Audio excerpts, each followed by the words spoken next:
رب صل وسلم وبارك عليه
একজন মুমিন নিজেকে আত্মরক্ষা করা, এটা মুমিনের কর্তব্য। এই কর্তব্যের বিষয়টা নিয়ে আপনাদের সামনে দু চারটা কথা বলার আলোচনা করেছি, কারণ বিষয়টা অত্যন্ত প্রাসঙ্গিক এবং সময়ের সাথে মোয়াফেক এই ধরনের একটি বিষয়। কারণ আমরা দেখতে পাচ্ছি বর্তমান চলমান পরিস্থিতিতে আমাদের দেশ অত্যন্ত নাজুক পরিস্থিতির মধ্যে আছে। মানুষের ভিতর ভয় কাজ করছে, মানুষের ভিতর একটা চিন্তা চেতনার উদয় হয়েছে, স্বাভাবিক জীবন ব্যাহত হচ্ছে। এই স্বাভাবিক জীবন ব্যাহত হওয়ার পিছনে বেশ কতগুলো কারণ আছে। সেই কারণের মধ্য থেকে কোরআনে পাকের বৈশ্বিক অভাবে মানুষের ভিতর অস্থিরতা আসার পিছনে অন্যতম একটি কারণ হল ফিতনা, ফাসাদ, বিপর্যয়, সমাজের মধ্যে বিভিন্ন ধরনের আপত্তিকর এবং অস্বাভাবিক ঘটনা হওয়া, অস্বাভাবিক মিথ্যার কথা ছড়াছড়ি এবং ধর্মীয় দাঙ্গা হাঙ্গামা, এগুলোর কারণে মানুষের মনে একটা ভয়ের সঞ্চার হয়। আর এই ভয় সঞ্চয় করার ভিতরে মানুষের এই ভাব থাকে, এটা মানুষের এই মাধ্যমে সমাজের মধ্যে বিপর্যয় করতে থাকে। এজন্য আল্লাহ সুবহানাহু ওয়া তাআলা কোরআনে পাকে ইরশাদ করেন, আমার যারা নেককার পরহেজগার মুসলমান বান্দারা আছেন তাদের উচিত হবে এই সমস্ত ফিতনা ফাসাদ নিজেও না করা এবং এই ফিতনা ফাসাদ থেকে নিজেকে আত্মরক্ষা করা, এবং এটা মুসলমানের উচিত। সুবহানাল্লাহ। আর নিজেকে তো বাঁচতে হবে, নিজেকে স্বাভাবিক জীবনযাপন আমাদেরকে করতে হবে। আল্লাহ সুবহানাহু ওয়া তাআলা যে হুকুম আহকাম আমাদের উপর দিয়েছেন এগুলো তো আমাদেরকে আদায় করতে হবে। এগুলো আদায় করতে গেলে আপনার একটা মনের প্রশান্তি দরকার। আর মনের প্রশান্তি যখন আসে, যখন সমাজে একটা স্বাভাবিক জীবনযাপন করে, সমাজের পরিস্থিতি যখন শান্ত থাকে, তখন মানুষের অন্তরে প্রশান্তি হয়। সুবহানাল্লাহ। একজন আল্লাহ সুবহানাহু ওয়া তাআলা কোরআনে পাকে বলেন, ওয়াত্তাকু ফিতনাতান লা তুসিবান্নাল্লাযীনা যালামু খাসাতান ওয়া আ'লামু আন্নাল্লাহা শাদীদুল ইকাব। সুবহানাল্লাহ। বান্দাদেরকে আল্লাহ বলছেন, হে আমার বান্দারা, ওয়াত্তাকু ফিতনাতান, তোমরা ফিতনা ফাসাদ থেকে, বিপর্যয় থেকে তোমরা বেঁচে থাকো, নিজেদেরকে আড়াল করে রাখো, দূরে রাখার চেষ্টা করো, সংঘাতের মধ্যে সংঘাতের মধ্যে নিজেও জড়িত হবে না, অপরকেও জড়িত করবে না। তোমরা এই সমস্ত ফিতনা ফাসাদ থেকে তোমরা দূরে থাকো। লা তুসিবান্নাল্লাযীনা যালামু খাসাতান। আর যদি তোমরা এই সমস্ত ফিতনা ফাসাদের মধ্যে জড়িয়ে থাকো, তাহলে একজন জালেম ফিতনা ফাসাদ করার মাধ্যমে যে অপরাধ হবে, আল্লাহর পক্ষ থেকে যে শাস্তি তার উপর আসবে, অনুরূপভাবেও শাস্তি তোমার উপরে আসবে। কেননা তুমি ফিতনা ফাসাদের সাথে জড়িত আছো। এই জন্য আল্লাহ সুবহানাহু ওয়া তাআলা সতর্ক করেছেন আমাদের উপর, তোমরা ফিতনা থেকে নিজেদেরকে আড়াল করার দূরে রাখার চেষ্টা করো। সুবহানাল্লাহ। এই কারণে সমাজের মধ্যে কোন মানুষের সাথে, সমাজের এমন কোন আলোচনার মধ্যে আপনি এমন কোন কথা বলতে পারবেন না সেই কথার কারণে সমাজের মধ্যে একটা বিপদ তৈরি হয়, মানুষের মধ্যে তর্ক বিতর্কের সৃষ্টি হয়, এবং এই তর্ক বিতর্ক থেকে একজনের সাথে একজন মারামারি সৃষ্টি হয়। এই ধরনের কোন কথা আপনি বলতে পারবেন না, আল্লাহ নিষেধ করেছেন। আমরা নিজেরাও সাক্ষী। সামাজিক অনেক কটুক বৈঠকের মধ্যে, সামাজিক অনেক অনুষ্ঠানের মধ্যে এমন অনেক ব্যক্তি দেখেছি 210 জনে বসে একটা সিদ্ধান্ত গৃহীত হলো। হঠাৎ করে এসে সেখানে এমন একটা কথা বলে দিল, ওই যে এরা বসে যে সিদ্ধান্তটা নিল এটা পুরোটাই উল্টোপাল্টা হয়ে গেল। দুই গ্রুপের মধ্যে একটা মনোমালিন্যের সৃষ্টি হলো। এই কারণে আল্লাহর রাসূল সাল্লাল্লাহু আলাইহি ওয়াসাল্লাম বারবার সতর্ক করেছেন, তুমি কোন একটা বিষয়ে পরামর্শ দিতে পারবে, সহযোগিতা করতে পারবে, কিন্তু এটার বিপক্ষে তুমি বলতে যেও না। কারণ তোমার এই কথার মাধ্যমে সমাজের মধ্যে যে ফিতনা ফাসাদ হয়, এটা বড় মারাত্মক করে দেওয়া উচিত। আমি নিজেও দেখেছি, আমার এক আত্মীয়ের বিয়ের কথাবার্তা হচ্ছিল, মোটামুটি বন্ধ হয়ে গেছে, কামিল হবে।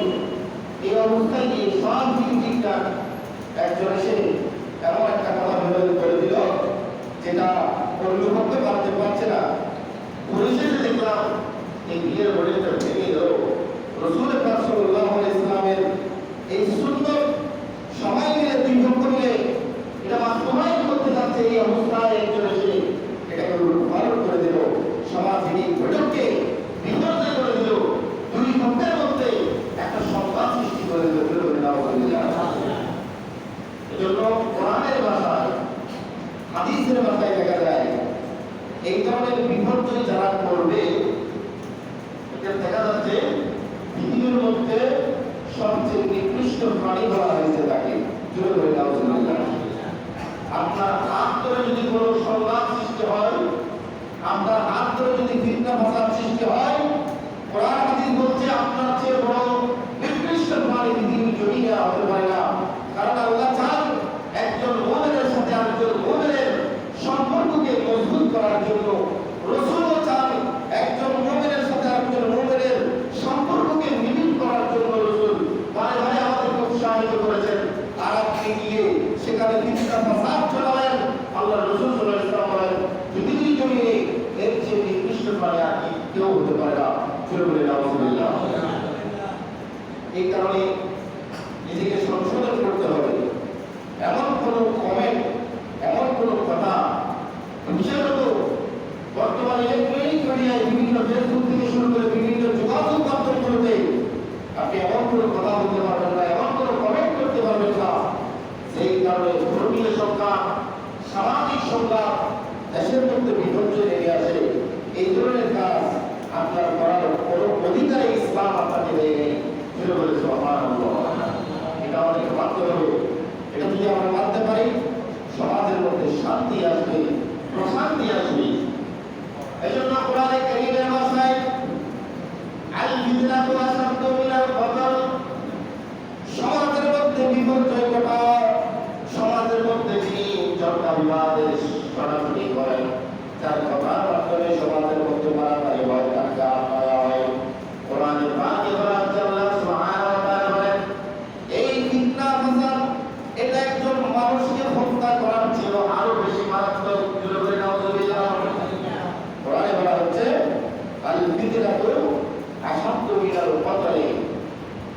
বিপর্যয় করা, মানুষের মধ্যে সন্তান সৃষ্টি করা, এটা একজন মানুষকে মারার চেয়ে আরো বেশি মারাত্মক।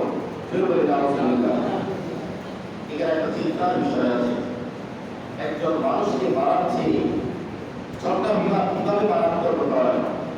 এখানে মুফাসসিরিন গ্রাম যারা আছেন তারা ব্যাখ্যা করছেন, একজন মানুষকে যদি মারা হয়, হয়তো বা তার জন্য আপনি 1 দিন 2 দিন 3 দিন কাটাকাটি করবেন, এরপরে তাকে কাফনস্থ করে আপনি তাকে কবরের জগতে দিয়ে দিবেন, এরপরে দেখবেন সমাজের মধ্যে একটা শান্তি চলে আসছে। কিন্তু আপনি যদি একটা ধ্বংস সংঘাত লাগিয়ে দেন, আপনি যদি বিভিন্ন ধরনের কথাবার্তার মাধ্যমে, দুইমুখী কথাবার্তার মাধ্যমে যদি সমাজ আপনি ভিন্নভাবে চলে দেন, এটা একজন মানুষ নয়, পুরো সমাজকে অশান্তির মধ্যে রাখবে। এই জন্য আল্লাহ সুবহানাহু ওয়া তাআলা বলেন, আল কতল আল ফিতনাতু আশাদ্দু মিনাল কতল, এই ঝগড়া বিবাদ করা, সংঘাত লাগিয়ে দেওয়া, একজনের কথা আরেকজনের বিরুদ্ধে লাগিয়ে দেওয়া, এটা একজন মানুষকে হত্যা করার চেয়েও আরো বেশি জঘন্য হয়ে যাওয়া। কারণ একজন মানুষকে মারলে একজনেই করবে, কিন্তু আপনি যখন ঝগড়া লাগাই দিবেন, সমাজের সব মানুষ মারা যাবে, সমাজের সব মানুষের শান্তি দূর হয়ে যাবে, এই চিন্তাকার চেয়েও আরো বেশি জঘন্য হয়ে যাবে। এই কারণে আল্লাহ রাসূল সাল্লাল্লাহু আলাইহি ওয়াসাল্লাম বারে বারে আমাদেরকে সংবাদ পেয়ে দিতে বলেছেন। রাসূল পাক সাল্লাল্লাহু আলাইহি ওয়াসাল্লামকে অনেকে অনেক নির্যাতন করেছেন, এরপর রাসূল পাক সাল্লাল্লাহু আলাইহি ওয়াসাল্লাম সমাজের দিকে তাকিয়ে, সমাজের মানুষের দিকে তাকিয়ে রাসূল সংবাদ থেকে পিছনে ছিলেন। আর না হলে সাহাবায়ে কেরামকে যদি মৃত্যু বলা হয়, সাহাবায়ে কেরাম নিজেদের জান পর্যন্ত রাসূলের জন্য দিয়ে দিবেন। রাসূলের বড় করে সুবহানাল্লাহ।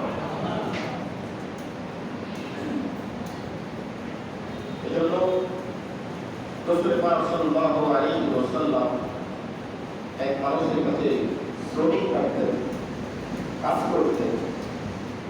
একদিন একটু ভুল হওয়ার কারণে রাসূল পাক সাল্লাল্লাহু আলাইহি ওয়াসাল্লাম এসে ওই মালিক জোরে একটা থাপ্পড় লাগালেন, ছিল বলে রাসূলের নোরানি চেহারা মোবারক, রাসূল প্রতিবাদ করলেন না।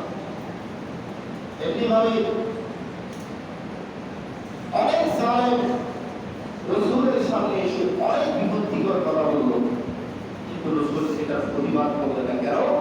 এটা প্রতিবাদ করতে গেলে সংঘাত বেড়ে যাবে, এই কারণে রাসূল এড়িয়েছিলেন।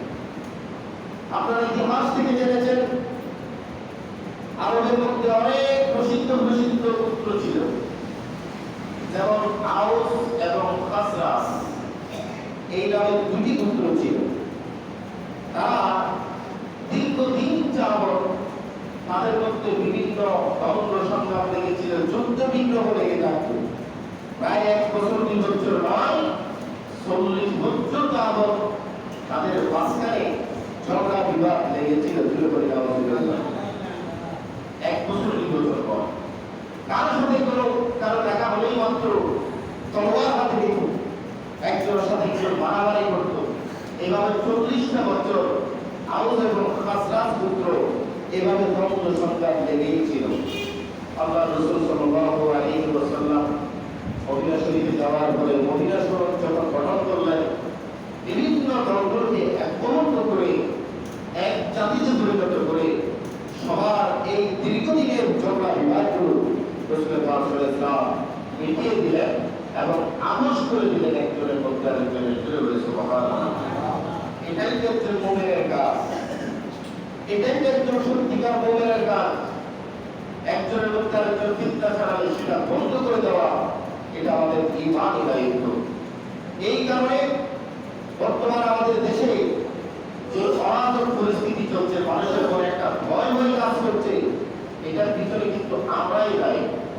আমরা যে কোনো সংবাদ যাচাই বাছাই না করে সেটাকে আমরা ছেড়ে দিই এবং যাচাই বাছাই না করে সেটাকে আমরা গ্রহণ করি।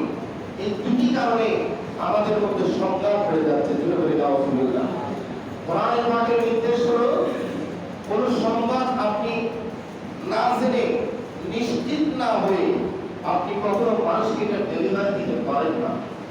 এবং আল্লাহ সুবহানাহু ওয়া তাআলা বলেন, তোমাকে কোনো একটা সংবাদ দেয়, এই সংবাদটা তুমি যাচাই বাছাই করার আগে তুমি এটাকে গ্রহণ করিও না, কারণ এটার মধ্যে বিপদ আছে। এই কারণে কেউ একটা কথা বললে আপনি সাথে সাথে এটাকে গ্রহণ করতে পারবেন না, এটাকে সত্য মিথ্যা আপনি যাচাই বাছাই করবেন। এই কারণে রাসূল পাক সাল্লাল্লাহু আলাইহি ওয়াসাল্লামের আদর্শ আমাদের জন্য সুবহান। রাসূলকে এক সাহাবী এসে বললেন, ইয়া রাসূলুল্লাহ, আমি ইয়েমেনে আপনি আমাকে পাঠালেন যাকাত আদায় করার জন্য। আমি সেখানে গেলাম, গিয়ে দেখলাম মানুষ যাকাত দেওয়া তো দূরের কথা, আমাকে আরো তলোয়ার নিয়ে আমাকে দৌড়াচ্ছে। যাকাত দেওয়া দূরের কথা, আমাকে তলোয়ার নিয়ে দৌড়াইছে। এই সংবাদটা এসে রাসূলকে দিলেন। রাসূল এই কথাটাকে সাথে সাথে গ্রহণ করলেন না, আরেক সাহাবীকে ওই জায়গায় পাঠালেন, যাও এটার পিছনে মূল সত্যতা কি জিনিস সেটা তুমি খুঁজে বের করো। তখন সেখানে গিয়ে তাদের সাথে কথাবার্তার মাধ্যমে ওই সাহাবী জানতে পারলেন, ওই সাহাবীকে তারা পাড়ায় নাই, বরং তাকে একটু স্বাগত জানানোর জন্য তারা সামনের দিকে ডাকলেন। আমাদের একটা নামাজ হচ্ছে, কাউকে স্বাগত জানালে তারা তলোয়ারি বন্দর এগুলো নিয়ে তারা স্বাগত জানাবে, কিন্তু ওই সাহাবী যখন তাদের হাতে তলোয়ারি আর বন্ধন দেখলেন, তিনি মনে করলেন আমাকে মারার জন্য তারা আসতেছে, তিনি ভালাই চলে গেলেন। রাসূল পাক সাল্লাল্লাহু আলাইহি ওয়াসাল্লাম এই কথাটা আসমানের সাথে রিসিভ করলেন না, আর এক সাহাবীকে পাঠিয়ে এটাকে সত্যতা যাচাই করে দেখবেন। নয়, এই মানুষগুলো যাকাত দিতে তারা অনিশ্চিত, যাকাত দিতে রাজি আছে, ওই সাহাবীর উপর আক্রমণ তারা করে নাই। সুবহানাল্লাহ, একটু চিন্তা করে দেখেন তো, রাসূল যদি প্রথম ওই সাহাবীর কথা চিন্তা করে যদি যুদ্ধ ঘোষণা করে দিত, তাহলে এটা ভুল সিদ্ধান্ত হতো। কিন্তু রাসূল পাক সাল্লাল্লাহু আলাইহি ওয়াসাল্লাম নবুয়তি কাজ এটা নয়, রাসূল যাচাই বাছাই করতে বলেছেন। যে কোনো সংবাদ আপনার কাছে আসবে, আপনি চট করে এটাকে গ্রহণ করে আপনি সংবাদের মধ্যে হয়ে যাওয়া, এটা কোনো সচেতন মুমিনের কোনো কাজ নয়। এখান থেকে আমাদেরকে সতর্ক আরোপ করতে হবে। আল্লাহ আমাদেরকে মেহেরবানি করে বুঝে দাও।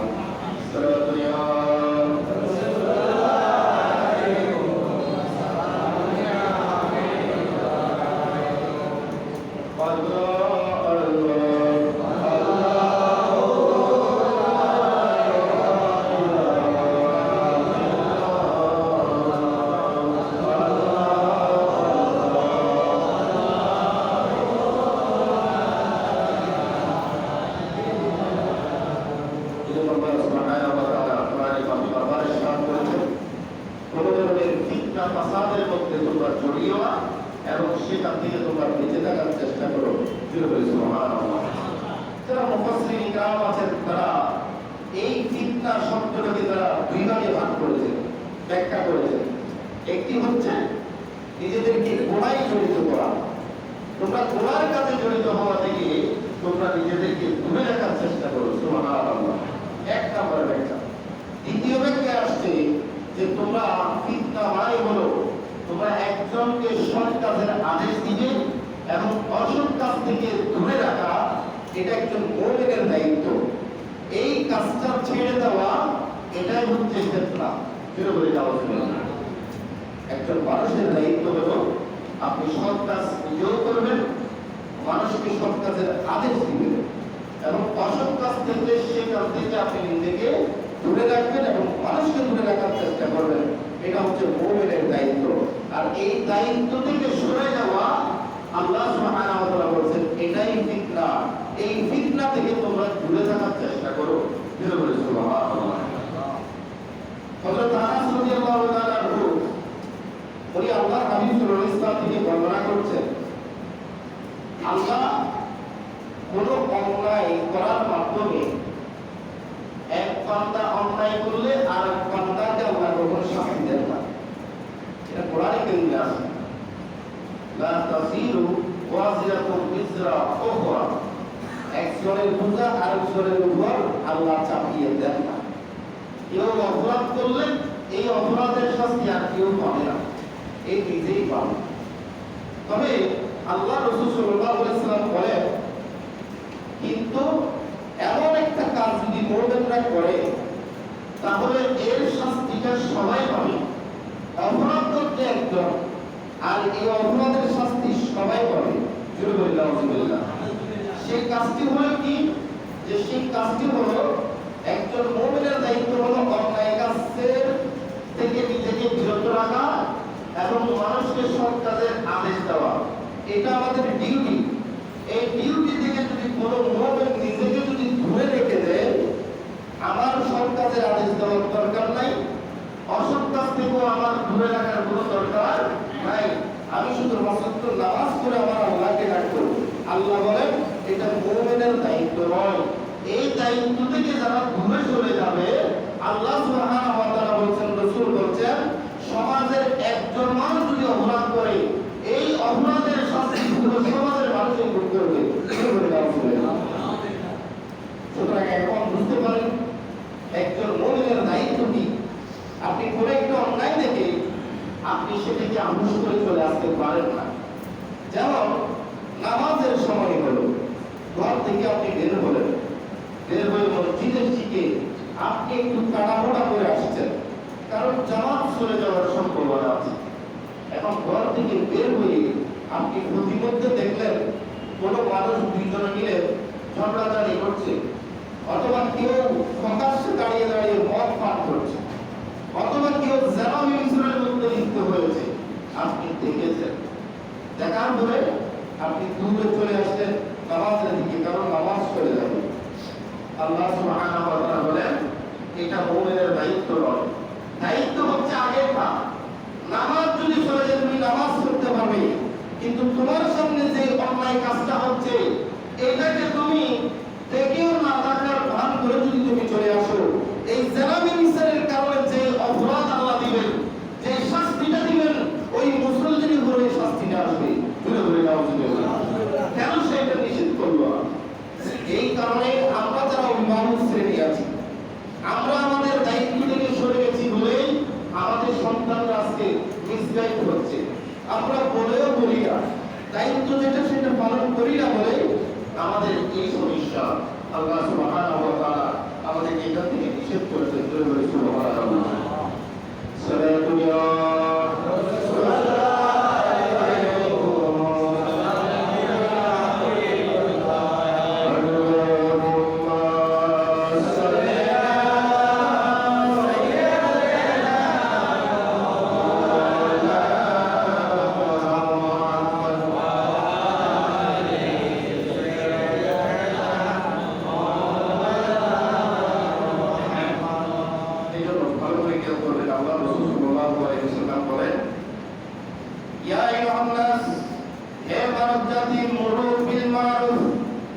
তোমরা মানুষকে সৎ কাজের আদেশ দেওয়ার চেষ্টা করো, ওয়াকুরবানিল মুনকার এবং নিজেদেরকে খারাপ কাজ থেকে বিরত রাখার চেষ্টা করো। বলে সুবহানাল্লাহ।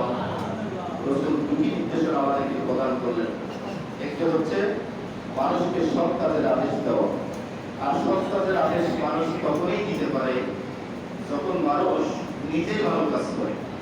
এজন্য আল্লাহ রাসূল সাল্লাল্লাহু আলাইহি ওয়াসাল্লাম যে কোনো কাজ নিজে করে আগে প্র্যাকটিস করতেন, এরপরে সাহাবায়ে কেরামকে নির্দেশ দিতেন। কারণ নিজে আমল না করে মানুষকে বলা, এটাও কিন্তু কোরআনের খেলাফ। এজন্য আল্লাহ সুবহানাহু ওয়া তাআলা বলেন, লিমা তাকুলুনা মা লা তাফআলুন, যে কাজটা তোমরা নিজেরা করো না, এই কাজটা মানুষকে করার জন্য কেন বলো? তোমরা আগে নিজে করবে, এরপরেই মানুষকে করার চেষ্টা করবে। সুবহানাল্লাহ।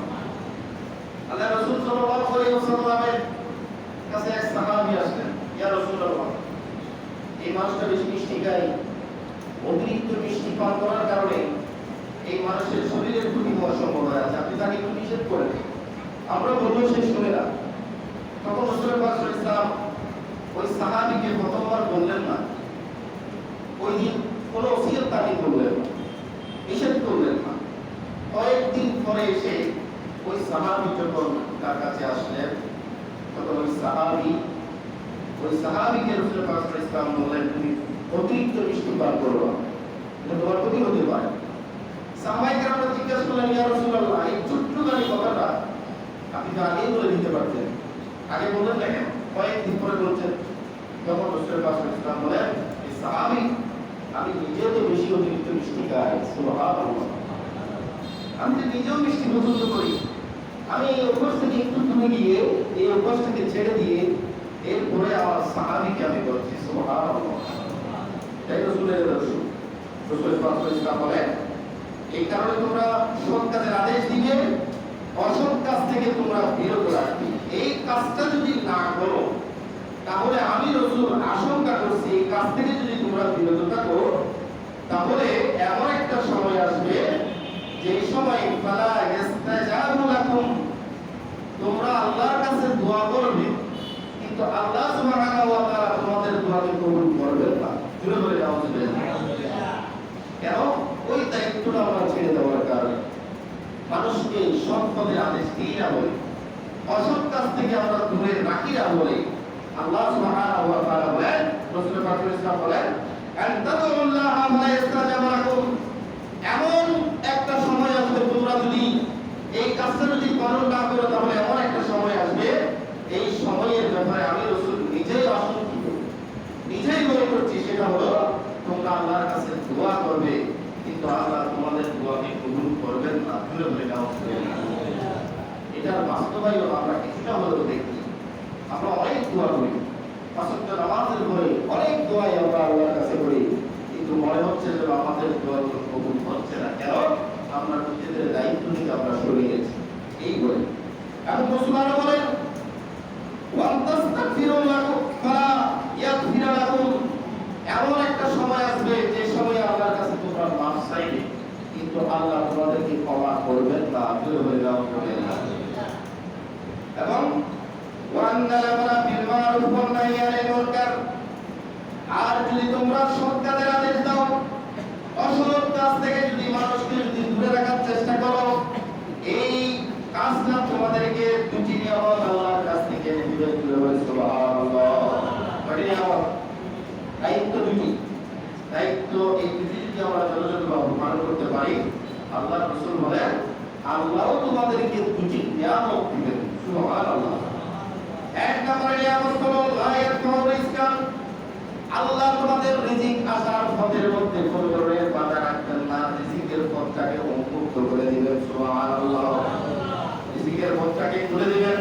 ওয়ালা ইয়াকরাবা আজারান, এবং মৃত্যুটা তোমাদের দ্বারের কাছে তাড়াতাড়ি আসবে না, মৃত্যুটা ধীরে সুস্থে আসবে, দ্রুত গতিতে আসবে, অর্থাৎ তোমাদের হায়াতটা আল্লাহ বাড়িয়ে দিবেন। সুবহানাল্লাহ।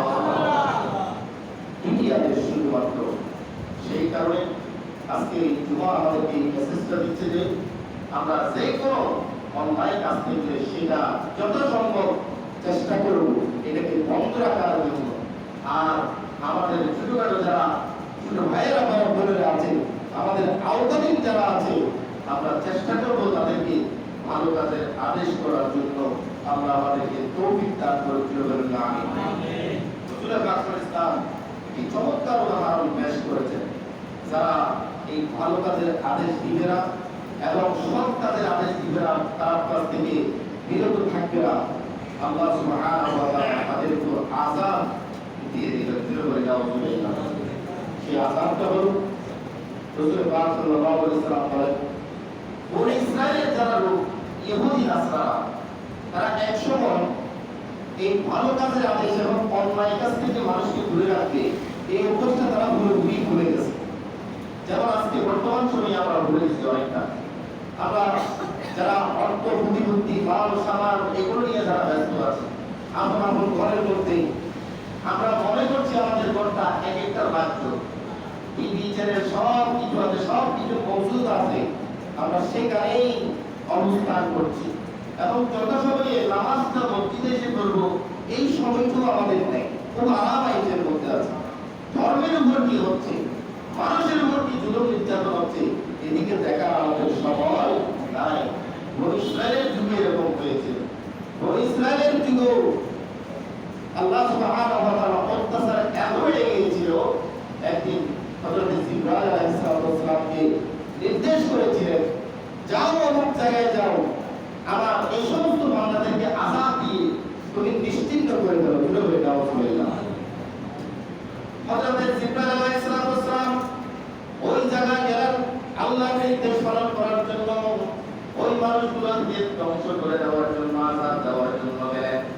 যখন ওই সমাজের মধ্যে তিনি যখন হেঁটে হেঁটে দেখতেছেন ওখানে কিছু আল্লাহর বান্দারা আল্লাহর জিকির আজকার করেছে, আল্লাহর ইবাদত বন্দেগীর মধ্যে লিপ্ত হয়েছে। সুবহানাল্লাহ। আল্লাহর ইবাদত বন্দেগী করছে এরকম কিছু পরেশগার মানুষ ওই এলাকায় দেখা গেল।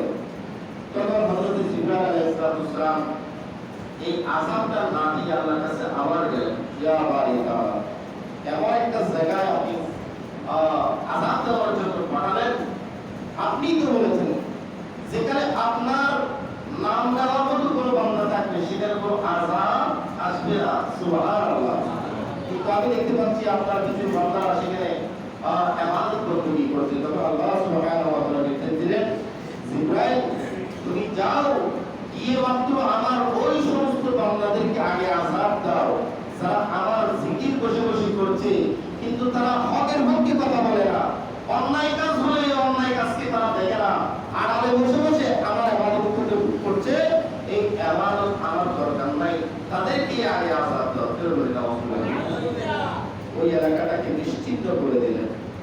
এবং রাসূল সাল্লাল্লাহু আলাইহি ওয়াসাল্লাম চমৎকারভাবে একটা উদাহরণ দিলেন যে যারা সমাজের মধ্যে থেকে মানুষকে সৎ কাজের আদেশ দিবে না এবং অসৎ কাজ থেকে দূরে রাখবে না, তাদের উদাহরণ হলো ওই জাহাজের মতো, যেই জাহাজ সমুদ্রের মধ্যে চলছে এবং ওই জাহাজের নিচুর তলায় কিছু মানুষ বসবাস করছে আর কিছু মানুষ জাহাজের উপর তলায় আছে। এখন নিচের তলায় যারা মানুষরা আছে তাদের কিছু প্রয়োজনে তারা উপরে যেতে পারে না, পানির জন্য বিভিন্ন খাবারের জন্য তারা উপরে যেত। উপরে যেতে যেতে উপরের মানুষ যারা আছে তারা বিরক্ত হওয়া শুরু করলো যে বারে বারে পানির জন্য বিভিন্ন কিছুর জন্য আমাদের কাছে আসছে। তখন তাদেরকে নিচ থেকে উপরে আসতে নিষেধ করলো যে তোমরা নিচে থেকে উপরে আসিও, কেন আমাদের বিরক্ত হচ্ছে, আমাদের কষ্ট হচ্ছে বলে। তখন নিচের মানুষগুলো করলো কি, তারা একটা কোড়াল নিল, গাছ কাটাতে কোড়াল, এই কোড়াল নিয়ে ওই জাহাজের নিচে মারামারি শুরু করলো, মানে গর্ত করার জন্য, কেন ওখান থেকে পানি সমুদ্র থেকে। তখন যখন ক্ষয়ের কূপ যখন দিল আগাম করলো, তখন উপরের মানুষগুলো দেখলো, তারা ঘুরে এসে ওই নিচের মানুষগুলোকে নিষেধ করলো, আয় আয় তোমার এই কাজের দ্বারা তুমিও বলবে আমরাও বলবো। তখন রাসূল পাক সাল্লাল্লাহু আলাইহি ওয়াসাল্লাম বলেন, সমাজে এইরকম দুই প্রকৃতির মানুষ আছে, কিছু মানুষ খারাপ কাজ করবে আর কিছু মানুষ ভালো কাজ করবে। এই ভালো কাজ করা মানুষগুলো ওদেরকে যদি মানা না করে, তাহলে জাহাজে যেভাবে দুই প্রকৃতির মানুষ মারা যায় উপরে নিচে সবাই, এই সমাজের সব মানুষের উপর আল্লাহর আযাব গজব আসতে থাকবে। এখন সিদ্ধান্ত আপনার আমার, আমরা কি করব? আল্লাহ সুবহানাহু ওয়া তাআলা আমাদেরকে যেন অন্যায় কাজের পক্ষে, অন্যায় কাজের বিপক্ষে বলতে পারি এবং সৎ কাজের পক্ষে বলতে পারি, সেই তৌফিক আমাদেরকে দান করুন।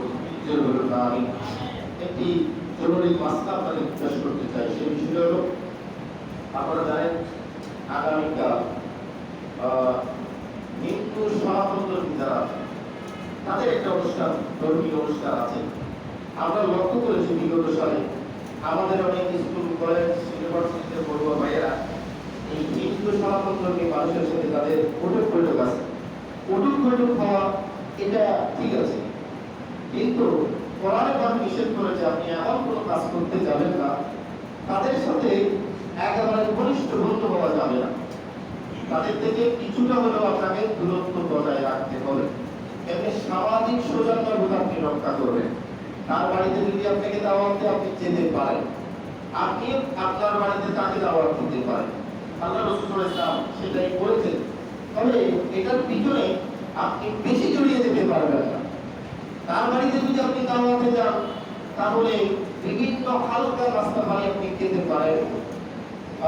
আপনি সেই পশুগুলো তারা জবাই করে না, কেটে ফেলে, কাটার মাধ্যমে তারা ভক্ষণ করে, এইগুলো আপনি আহার করা থেকে দূরে থাকতে হবে আপনাকে।